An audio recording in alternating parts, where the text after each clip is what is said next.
한 대형 공원에서 많은 사람들이 주말의 여유를 즐기며 돗자리를 편 채 식사 혹은 운동을 하며 시간을 보내고 있습니다. 하지만 유모차를 끌고 있는 한 외국인 여성만은 웃지 못한 채 공원 한복판에서 덜덜 떨고 있는데요. 주변 한국인들이 다가와 도움을 주려고 하지만 어째서인지 외국인 여성은 손가락으로 어딘가를 가리키며 눈을 질끈 감아버리고 맙니다. 과연 외국인 여성은 한국의 공원에서 무슨 일을 경험한 것일까요? 저희 채널은 제보해주신 사연을 바탕으로 사연자를 대신하여 사연을 소개해드립니다. 제보해주실 다양한 사연은 메일로 제보 부탁드립니다. 또한 구독과 좋아요는 영상 제작에 큰 힘이 됩니다. 그럼 오늘의 사연을 소개해드리겠습니다. 안녕하세요. 저는 루마니아에서 평범한 주부로 지내는 이오넬라 루에에라고 하고요. 이제 막 결혼 6년 차인 저에게는 눈에 넣어도 아프지 않을 소중한 아들이 한 명 있습니다. 남편과는 결혼을 하기 전부터 이미 아이를 가지기 위해 많은 노력을 했으나 임신이 잘 되지 않았기에 뒤늦게 가지게 된 저의 아델은 저와 남편에게 찾아온 기적의 선물과 같았죠. 이제 막 2살이 된 아델이기에 저는 언제나 어디를 갈 때면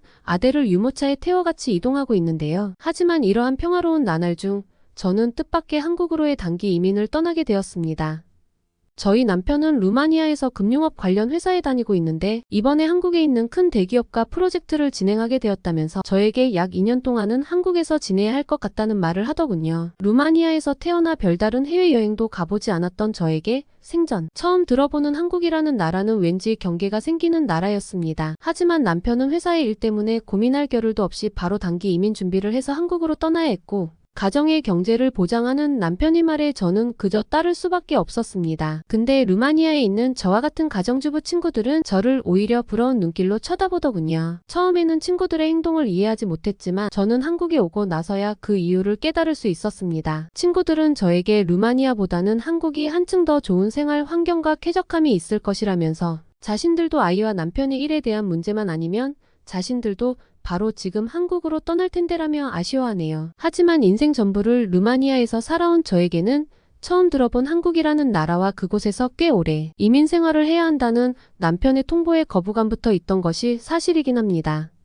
남편은 이런 제 마음을 아는지 모르는지 빨리 집에 대한 문제와 부모님에게도 말씀드려야 한다며 하루라도 빨리 한국으로 넘어가야 된다는 말을 했고 그렇게 저는 이제 막 2살이 된 저희 아들과 별다른 준비도 마치지 못한 채 한국에 왔습니다. 그때 당시 저는 남편을 일 때문에 먼저 한국으로 보내고 뒤늦게 아들과 한국으로 왔었기에 정신이 없었는데 한국의 공항에 도착하고 나서부터는 이 느낌이 대체 뭘까라며 공항에 서서 고민할 정도였죠. 그렇게 한참을 생각하며 인천공항의 게이트를 통과하고 있는데 저는 그 순간 알게 되었습니다. 저는 아직 걸음마를 제대로 하지 못하는 아들 때문에 유모차를 끌고 있었다는데 한국의 공항은 유모차를 끌기에 너무나 편했기 때문입니다. 실제로 루마니아에서는 가장 큰 공항인 헬리코안더 공항조차도 제가 한국으로 넘어오기 직전 유모차 전용 도보가 없어서 너무 불편했는데 한국의 공항은 이러한 유모차 전용 도보뿐만 아니라 유모차가 간편하게 이동할 수 있는 가로로 움직이는 에스컬레이터까지 있더군요. 지금에서야 뒤늦게 알게 된 사실이지만 저는 그것을 무빙워크라고 부른다는 것을 한국에 오고 나서 알게 되었습니다. 그만큼 저에게 한국의 공항은 도착하자마자 단 1시간도 되지 않은 시간 만에 아주 다른 세계처럼 느껴질 정도로 신기한 것이 굉장히 많았습니다. 한층 더 충격적이었던 것은 루마니아에서는 유모차를 끌고 다니면 이러한 유모차 안에 아기를 유괴하는 범죄 조직들이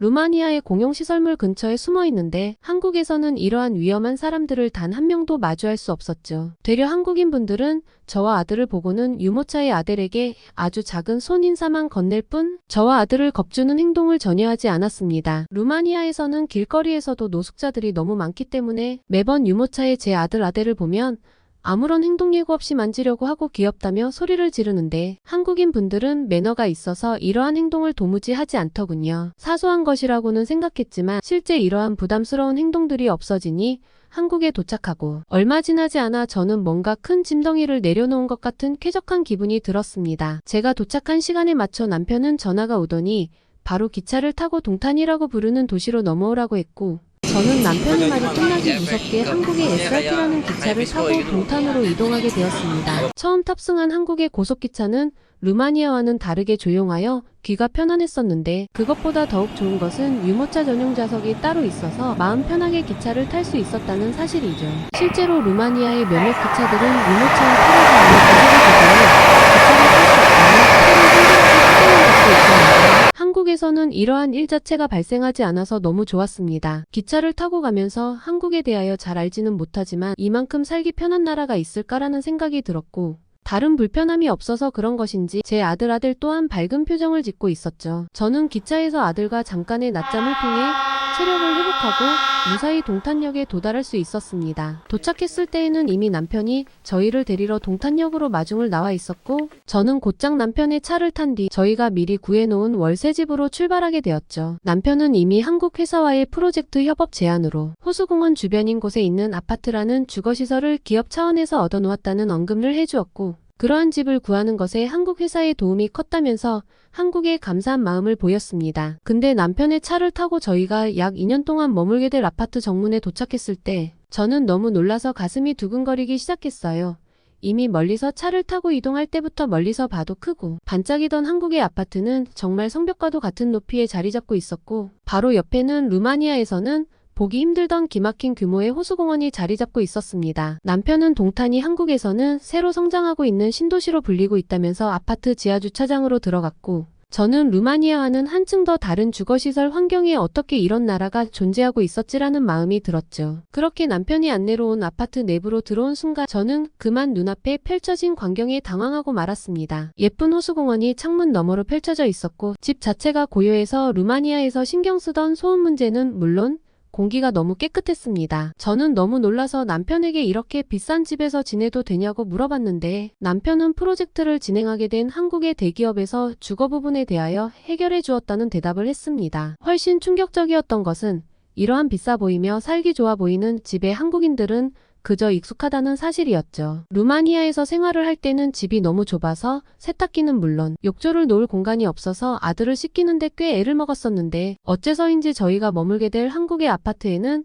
이미 신형 세탁기와 큰 욕조가 이미 설치되어 있었습니다. 놀랍게도 아파트를 지을 때부터 이러한 부분이 준비된 것 같았고, 저는 루마니아에서 지내고 있는 부모님이 급히 생각나면서 국가 간의 거주 환경 차이가 이렇게나 난다는 사실에 슬픈 감정이 들기도 했습니다. 이미 항공택배를 통해 배송시킨 짐들을 정리한 후 남편은 다시 회사로 가봐야겠다고 말을 했고, 저는 주변을 둘러보고 싶으면 보라는 남편의 말에 근처 공원으로 갔습니다. 1시간 뒤에 다시 데리러 온다고 하고요. 어차피 식료품도 사야 해서 집 근처에 뭐가 있는지 알아볼 필요성이 있었고, 저는 이런 좋은 주거 환경을 갖춘 한국의 모습에 한국인들이 이용하는 공원은 어떠한 모습일까라는 궁금증도 있었죠. 다행스럽게도 점심은 해결한 상태였기에 저는 아주 잠깐 공원을 둘러보고 부근의 마트를 가야겠다는 생각이었죠. 그렇게 저는 아들과 근처 공원을 산책하러 갔어요. 공원은 역시나 제 예상대로 루마니아와는 또 다른 느낌이 있었고, 루마니아의 공원과는 조금 다르게 걷는 길이 편안하고 산뜻한 것은 물론 유모차나 동물과 온 사람들도 따로 걸을 수 있게끔 또 다른 길이 마련되어 있더군요. 한국에 온 지 이제 막 하루밖에 되지 않았으나 저는 진심으로 한국으로의 이민을 생각할 정도로 도시의 모습과 주거 환경의 마음을 빼앗기고 말았습니다. 아들을 유모차에 태우고 얼마나 공원을 걸었을까요? 계속된 걸음에 저는 잠시 다리가 아파 의자에서 쉬기 위해 의자가 있는 곳으로 이동하고 있었습니다. 저는 아주 놀라운 장면을 보고 말았는데요. 그리고 바로 그 장면을 보게 된 순간 저는 한국에 대한 모든 기대감과 만족감이 허무하게 사라지고 말았습니다. 제 눈에 보인 모습은 정말 수십 명의 군인들이 공원 내부로 들어와 군용 물품을 들고는 마치 전쟁이라도 난 듯 저희를 노려보고 있었기 때문이죠. 어렴풋이 한국이 전쟁으로 위험한 국가인데 괜찮겠냐는 친구들의 말이 떠오른 저는 그 순간 지금 한국에 전쟁이 났다라는 생각에 다리가 풀려 공원 흙바닥에 주저앉고 말았습니다. 급하게 휴대폰을 꺼내려고 했지만 남편이 금방 다시 온다고 하여 집에 휴대폰을 놔두고 온 상태였고, 저는 눈앞에 보이는 수십 명의 한국 군인들이 가까이 오는 모습에 그만 비명을 질러버리고 말았죠. 한국이 살기 좋은 곳은 맞지만 역시 아직 휴전 중인 나라여서 치안은 좋지 않다고 생각했는데, 자세히 살펴보니 군인들의 전투복에는 흙이며 잔디와 같은 것들이 묻어 있었고 얼굴에도 위장을 한 것 같더라고요. 저는 그러한 모습에 놀랄 수밖에 없었고, 그 한국인 군인들은 누군가를 다급히 부르기 시작했습니다.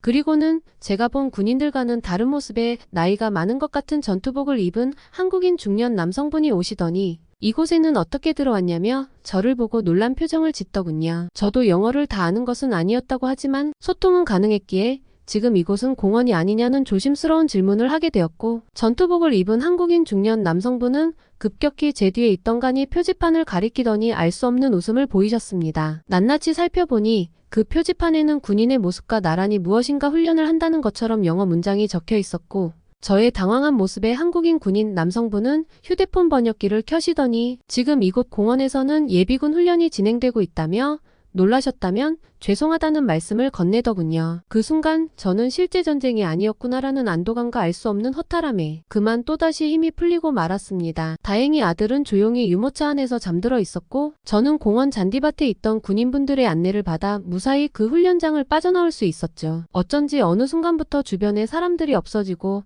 알 수 없는 사이렌 소리가 들리기 시작했었는데 제가 너무 눈앞에 놓인 한국의 모습에 정신이 팔려 큰 실수를 하고 만 것이었습니다. 루마니아에서는 군인을 보기도 힘들 뿐 아니라 국방력이 그렇게 좋지는 않아 이러한 실전을 가정한 훈련 자체가 없는데 한국에서는 이처럼 실제 분위기를 대비하는 훈련을 하는 모습을 보니 이러한 국방력에서도 결국 차이가 나는구나라는 생각이 들더군요. 그렇게 공원 바깥으로 나와 잠시 벤치에 앉아 있는데 그제서야 저 멀리서 뛰어오는 제 남편이 보였습니다. 남편은 저를 계속 찾은 듯 땀을 많이 흘리고 있었고 저보고는 어디를 다녀왔냐며 한참 찾았다는 말을 하더군요. 그리고 그 사이 있었던 일을 저는 남편에게 털어놓았습니다. 남편은 제 말을 듣더니 자신도 한국에서 선진국이라고 느꼈던 부분이 이러한 국방력과 관련된 부분이라면서 자신도 오늘 길거리에서 훈련을 하고 있는 한국의 군인들을 보았다는 말을 해주더군요. 지금에서야 그것이 한국의 예비군 훈련이라고 하는 것을 알지만 그때 당시에 저희 부부에게는 충격이었고 한국은 이렇게 실전의 전투 경험을 쌓고 있구나라는 안전하다는 느낌이 들기도 했답니다. 남편과 한국의 마트에서 장을 보고 집에 돌아온 저는 남편을 불러 세운 뒤 2년 동안 한국에서 지내보겠지만 한국으로의 직접 이민은 어떻겠냐는 제안을 하게 되었습니다. 한국으로 온 지 하루밖에 되지 않았지만 남편은 저와 비슷한 생각을 했었던 것인지 자신도 루마니아와 너무 차이 나는 한국에서의 생활 때문에 한국에서 지내고 싶다고 했고 그렇게 저와 남편은 한국으로의 직접 이민을 약속하고 일단 2년의 시간 동안 한국에서 지내보기로 했답니다. 그 후 약 1년이라는 시간이 지난 지금 다행스럽게도 남편은 운이 좋게 프로젝트를 마무리 지은 뒤 한국의 대기업에 정식으로 이직할 수 있었고 그에 맞춰 저희 가족은 한국의 시민권을 얻기 위한 여러 준비들을 하고 있습니다. 루마니아에서만 지내온 저에게 한국이라고 하는 나라는 하늘에서 내려준 축복이 아닐까 싶을 만큼 저와 남편 그리고 아들까지 행복하게 한국에서 지내고 있어요. 오늘의 사연은 여기까지입니다. 구독과 좋아요는 새로운 영상 제작에 큰 힘이 됩니다. 시청해주셔서 감사합니다.